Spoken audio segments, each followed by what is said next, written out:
محمد وآل محمد صلوات اللہم صلی علی محمد وآل محمد. تو ہماری گفتگو ہوگی مفطرات روزہ کے حوالے سے، اور اس میں بھی خاص نکات آپ کی خدمت میں عرض کرنی ہے. مفطرات میں کفارے کے حوالے سے اصل بات وہ عرض کرنی ہے آپ کی خدمت میں. مفطرات معلوم ہے، آپ کے علم میں ہے، روزے کو باطل کرنے والی چیزیں تقریباً 9 قسم کی چیزیں ہیں جن سے روزہ باطل ہو جاتا ہے. یہ آپ لوگ شاید کم و بیش جانتے ہوں گے انشاءاللہ العزیز. اولاً کھانا ہے، اگر کوئی چیز کھا لے یا کوئی چیز پی لے روزہ باطل ہو جاتا ہے. اب اس میں فرق نہیں پڑتا کہ کھانے والی چیز ہو یا نہ کھانے والی چیز. مثلا کھانے والی چیز آپ روٹی کھا لیں، نہ کھانے والی چیز مثلا مٹی. پینے والی چیزوں میں بھی فرق نہیں پڑتا کہ کوئی پینے والی چیز ہے پینے کی یا نہ پینے کی چیز ہے. پانی پی لیں تب بھی روزہ باطل ہوگا، آپ تیل پئیں تب بھی روزہ باطل ہوگا. مٹی کا تیل روزہ باطل ہے، تو یہ بھی فرق نہیں پڑتا. اور تیسری چیز جو ہے وہ جو روزے کو باطل کر دیتی ہے، خدا، رسول اور اہل بیت کی طرف، انبیاء کی طرف جھوٹ کی نسبت دینا ہے. یعنی جھوٹی بات کی نسبت دینا ہے. کوئی بات ہم جھوٹی بات بتا دیں اور اس کے بعد کہیں کہ یہ مثلا قول پیغمبر ہے، یہ قول خدا ہے، یہ قول مثلا حضرت آدم ہے، یہ قول مثلا اگر امام صادق ہیں. اس طرح سے ایک جھوٹی بات کو منسوب کریں خدا کی طرف، رسول کی طرف، کسی نبی کی طرف، مثلا انبیاء کی یا کسی امام کی طرف، تو اس سے روزہ باطل ہو جاتا ہے. اب آپ منہ سے بول کر کریں، آپ ہاتھ کے اشارے سے کریں، آپ لکھ کر کریں، جو آپ جس طرح چاہیں کریں، روزہ باطل ہو جاتا ہے. اور اسی طرح سے جو ہے قی کرنا ہے، الٹی کرنا، اس سے روزہ باطل ہو جاتا ہے. یہ تو پتہ ہے انشاءاللہ کہ اگر آپ جو ہے منہ میں انگلی ڈال کے الٹی کریں یا کوئی اور چیز ڈال کے الٹی کریں یا کوئی دوائی کھا کے الٹی کریں، قی کر لیں، جان بوجھ کے اگر قی کریں روزہ باطل ہوگا. اگر روزے کے دوران قی خود بخود آ جائے اس سے روزہ باطل نہیں ہوگا.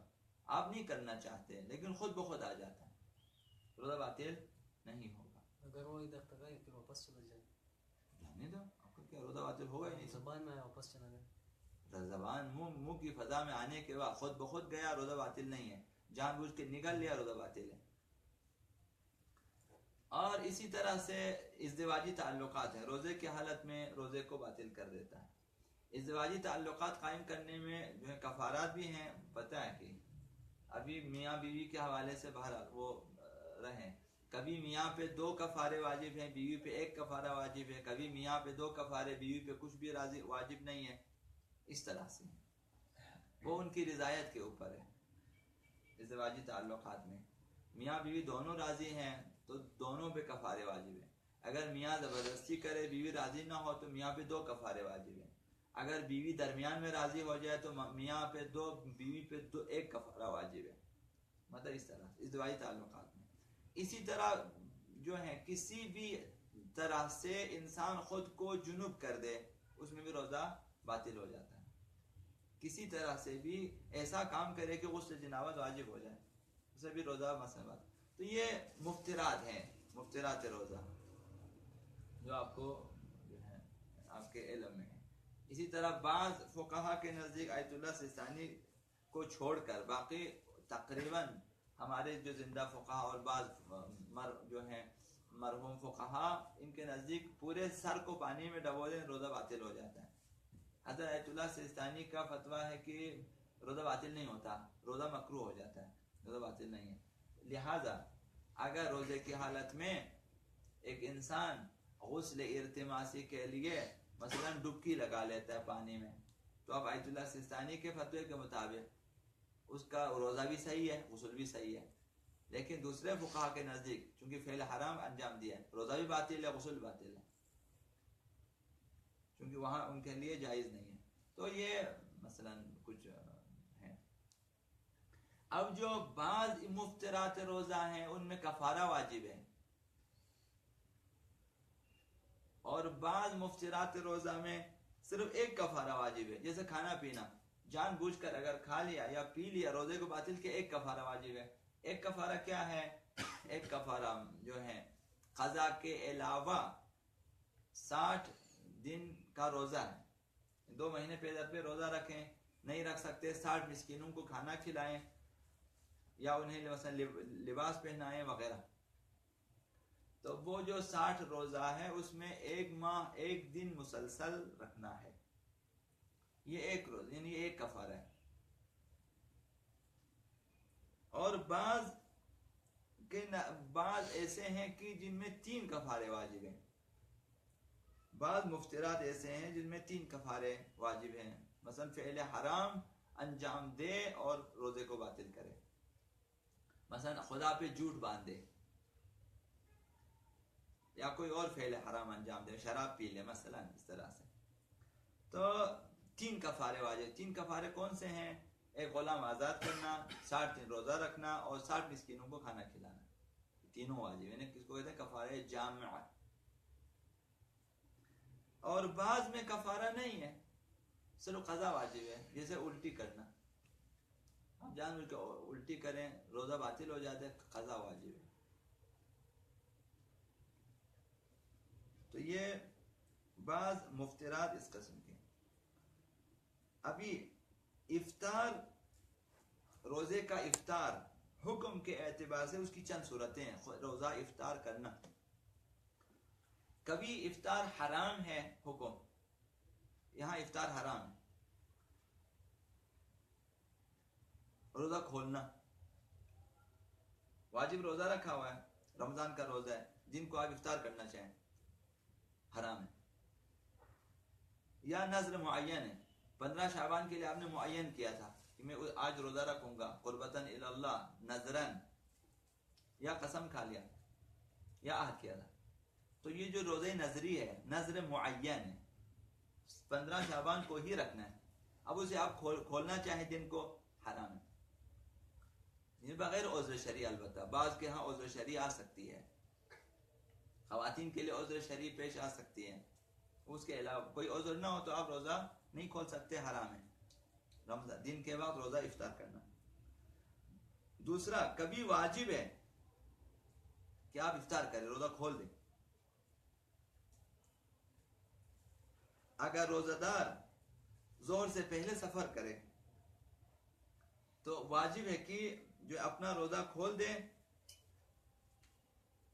جب وہ حد ترخص پہ پہنچے، روزہ کھولنا چاہیے، اب سے آگے اگر روزہ رکھے حرام ہے، تو روزہ کھولنا واجب ہے۔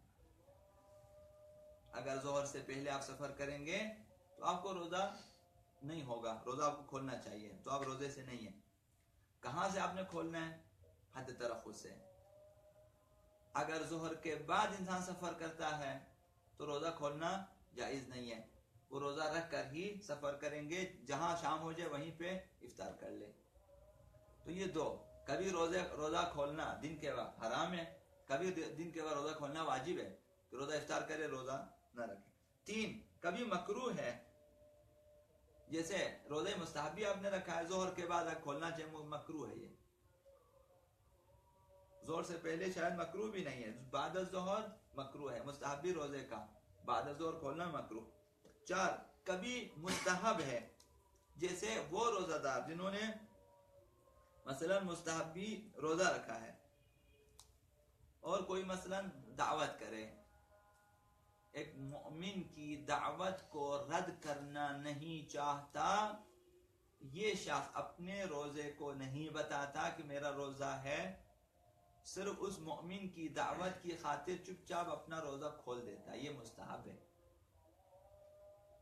اسے بہانہ نہ بنائے کہ میں روزہ رکھتا ہوں تو مجھے افطار کرا دیں، ثواب بھی ملے،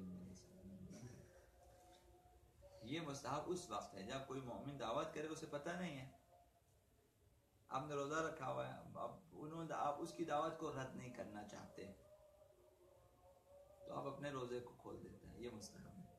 مستحبی روزے مستحبی روزے کو جمع.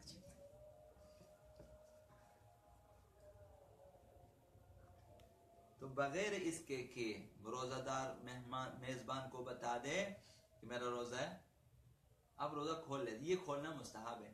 آپ کسی کے گھر چلے جاتے ہیں، آپ لوگوں کی طرح نہیں کھولیں گے اپنا روزہ، اس طرح نہیں. آپ کسی کے گھر چلے جاتے ہیں یا آپ کہیں باہر پہنچ جاتے ہیں اور انہوں نے دعوت دی آپ کو، بھائی کھانا مانا لگا دیا، اب آپ بتا بھی تو سکتے ہیں بھائی میرا روزہ میں نہیں کھانا، لیکن اگر آپ وہ اس میں بھی کوئی حرج نہیں ہے، لیکن اگر آپ اس کو بتائے بغیر کھول دیں یہ ثواب زیادہ ہے. ہمارے بچے تو اس طرح نہیں کرتے، بتاتے بھی ہیں پھر کھولتے بھی ہیں. پہلے بتاتے ہیں کہ پتہ چلے کہ ہم کیسے لوگ ہیں، پھر اس کے بعد چونکہ پھر نفس ہمارا ہے چلو کوئی کھا بھی لیتے ہیں، تو اس کو پتہ بھی چل گیا اور میں نے کھا بھی لیا. ایسا نہ کریں.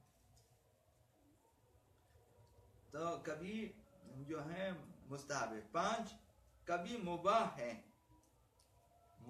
ہے روزہ افطار کرنا، دن کے وقت، البتہ نہ وہ جو افطار ہم کہتے ہیں مغربین کے بعد، دن کے وقت روزہ کرنا. جیسے آپ نے روزہ قضا آپ نے رکھ لیا ہے، قضائی روزہ، ظہر سے پہلے مباح ہے آپ کے لیے کھولنا، جائز ہے، نہ مکروہ ہے، نہ مستحب ہے، نہ واجب، نہ حرام، مباح ہے صرف. محمد وعلی محمد صلی اللہ علیہ وسلم. آتے ہیں اپنے اخلاقیات کی طرف.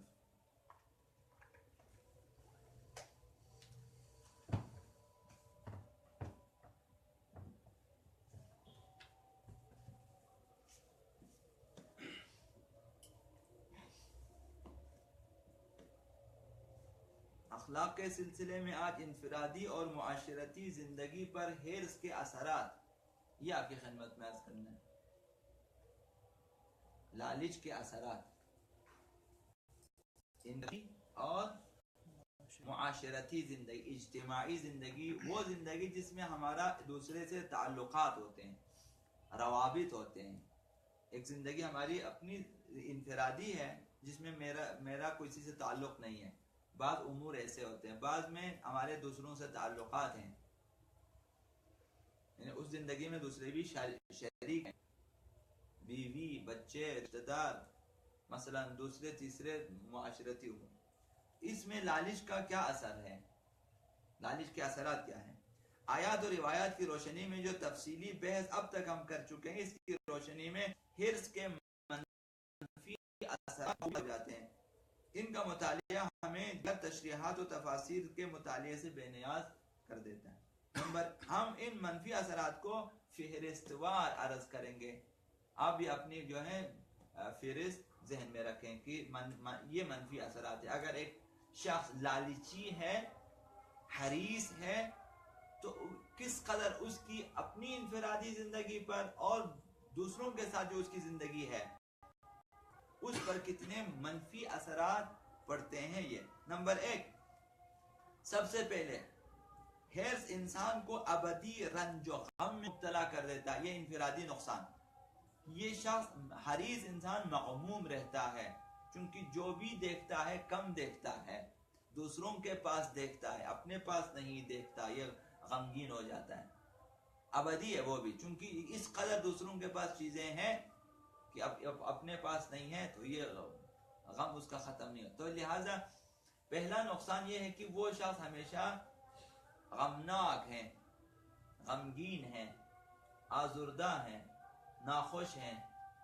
خوش ہو جائیں بھائی، احسن. نمبر 2، حریص بھی سیر نہیں ہوتا. یہ خود ایک بیماری ہے، سیر نہ ہونا. حتیٰ کہ اگر اسے ساری دنیا کی دولت حاصل ہو جائے پھر بھی فقیر رہتا ہے. تو یہ فقر ہے فکری اور فقر ذاتی جو انسان کے اندر ایک فقر ہے کہ کبھی وہ سیر نہ ہو جائے، یہ ایک بیماری ہے. لہذا دنیا کی ساری دولت مل جائے تب بھی اس کا دل فقیر ہے، ذہن فقیر ہے، فکر فقیر ہے، ہمیشہ زیادتی کی طلب ہے. ایک مقام پر انسان اپنے آپ سے کہیں کہ بس ہے، یہ ہونا چاہیے، یہ اس کے بعد نہیں چاہیے، مثلا بس ہے. تو یہ دو، کبھی سیر نہیں ہوتا تو ہمیشہ فقر میں ہے. 3، حریص فقیروں کی طرح زندگی گزارتا ہے، چونکہ حریص ہے، فقیروں کی زندگی اور فقیروں کی طرح مرتا ہے، مگر قیامت کے دن اس کا حساب و کتاب دولت مندوں کی طرح، چونکہ کمایا ہے، جمع کیا ہے، ذخیرہ کیا ہے، اب کھایا نہیں ہے، فقیروں کی طرح فقیرانہ زندگی کیا، فقیرانہ مرا ہے، لیکن دولت جمع کیا ہے، حریص تھا. تو قیامت کے حساب کتاب امیروں کی طرح، دنیا میں اس کی زندگی فقیروں کی طرح گزرتی ہے. یہ ٹھیک نہیں ہے. یہ تیسرا نقصان. چوتھا نقصان یہ ہے کہ حرص انسان کو ہلاک کر دیتی ہے، اس لیے کہ حب دنیا کی وجہ سے وہ اپنے ارد گرد کے کو دیکھنے کی صلاحیت کھو دیتا ہے. حریص انسان کبھی اس قدر حریص ہو جاتا ہے کہ وہ سردی، گرمی، خطرات، خوف، ان کی بھی پرواہ نہیں، خوف ہے پھر بھی چلا جاتا ہے. تو جو ہے وہ خطرات کو دیکھنے کی صلاحیت نہیں رکھتا، کھو دیتا ہے، اور جلد بازی سے آگے بڑھنے کی کوشش میں ہلاک ہو جاتا ہے. لالچ اردو میں جو مثل ہے، لالچ بری بلا، تو بلا ہے وہ بہت بری بلا، واقعا بری بلا ہے. تو لہذا یہ اپنے آپ کو دنیاوی حوالے سے بھی ہلاک کر دیتا ہے، دینی حوالے سے بھی وہ ہلاک ہو جاتا ہے، چونکہ حب دنیا ہے. حب دنیا رأس کل خطیئہ کہا گیا ہے، ہر خطا اور غلطی کی، ہر گناہ کی جڑ جو ہے رأس حب دنیا ہے. یہاں سے انسان میں گناہ کا وہ احساس پیدا ہو جاتا ہے، انسان گناہ کرنے لگتا ہے. یہ 4. پانچواں نقصان یہ ہے کہ حریص آدمی کی مشکلات پریشانیاں روز بروز بڑھتی چلی جاتی ہیں، اور آخرکار نجات کا راستہ اس پر بند ہو جاتا ہے، چونکہ حریص لالچی ہے، مشکلات اور پریشانیاں اس کی بڑھ جاتی ہیں، اور آخرکار نجات کا راستہ اس کے لیے بند ہو جاتا ہے حریص ہونے کی وجہ سے. ایک طرف خدا کے ساتھ اپنے تعلقات میں کوتاہیاں کرتے، دوسری طرف دنیا کے ساتھ اپنے تعلقات کو بڑھا لیتے ہیں، اور چونکہ حریص سے لہذا یہاں بھی کمی کر دیتے ہیں، وہاں بھی کمی کر دیتے ہیں، تو لہذا مشکلات پریشانیاں بڑھ جاتی ہیں.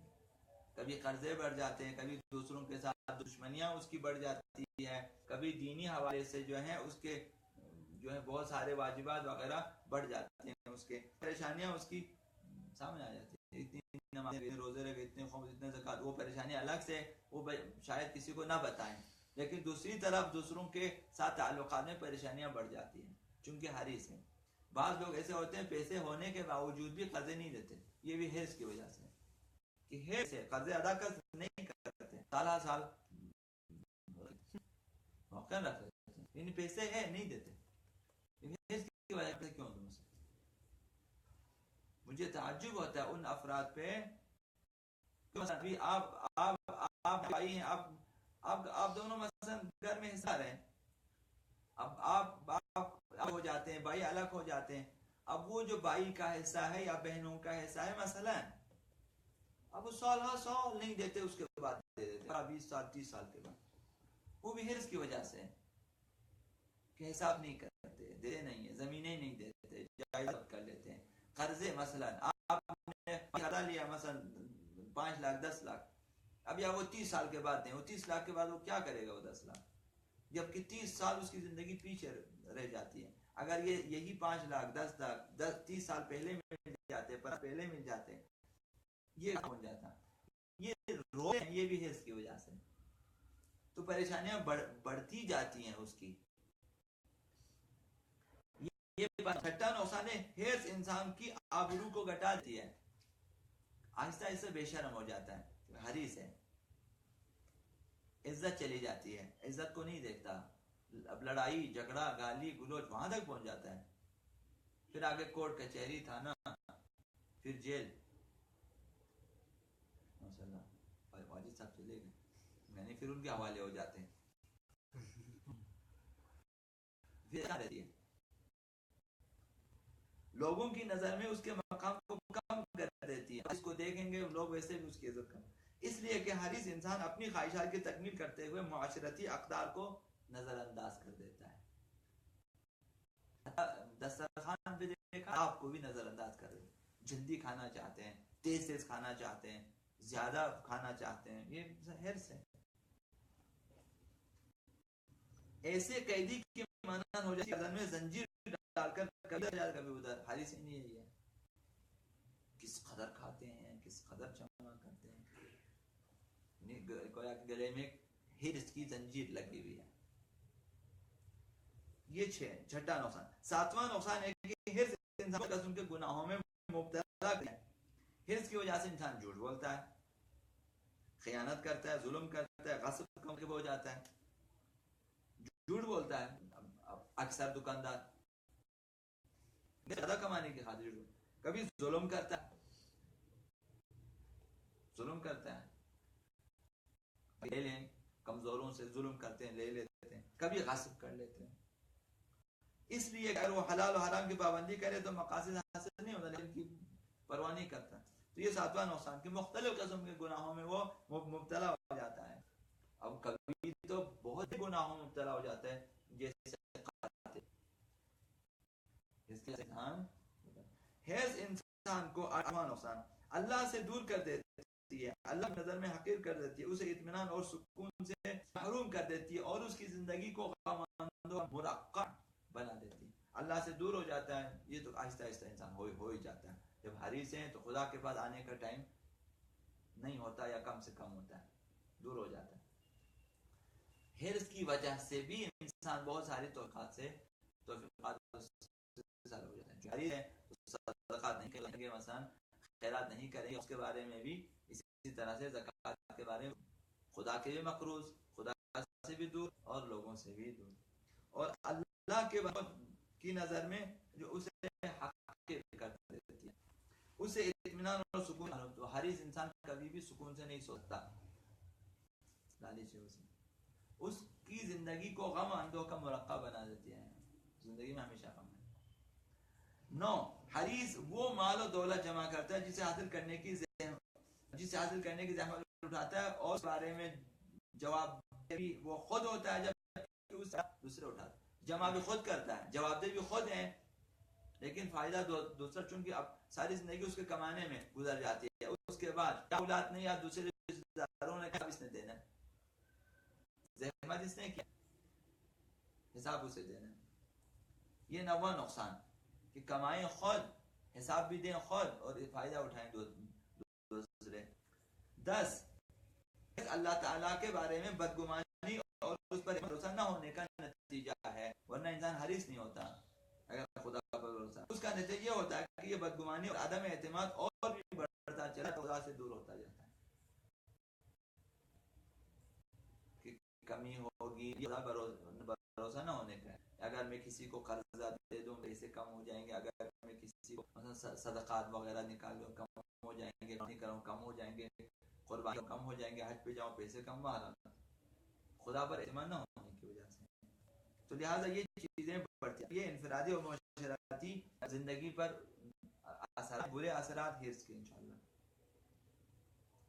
کل انشاءاللہ اس سلسلے میں جو ہیں کچھ اور باتیں بھی ہم عرض کریں گے انشاءاللہ. محمد و آل محمد صلی اللہ علیہ وسلم.